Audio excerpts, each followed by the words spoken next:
we begin with developing news where police have released the identities of the kids from Derby who were killed in a crash this weekend, just about 10 miles from the state border with New York.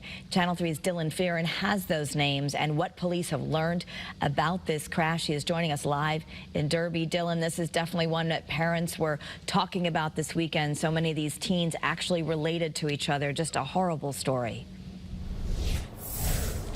Yeah, Kara, good afternoon. Truly tragic. We do know all 5 children and teens were related. They were all living in this section of Derby. We're over on 7th Street and would often hang out at the bodega behind me, just hanging out in the community with people, getting food and just being part of this section of Derby. We know that all 5 children and teenagers were between the ages of 8 and 17. Police in Westchester County have released the names this morning.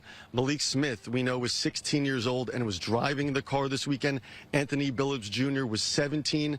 Zanaya Cross was 12, Shawnell Cross 11, and Andrew Billups 8 years old. The crash happened in Scarsdale, New York, just after midnight early Sunday morning. The car had veered off the Hutchinson River Parkway and it hit a tree. There were 6 people in the car. A 9-year-old who was sitting in the trunk survived. Of course, the families of these children are grieving today. CBS New York did speak to the driver's father, also named Malik Smith, who told us his son did not have a license or permit to drive. They wasn't cousins, they're more brothers. Brothers and sisters, because that's how close they are.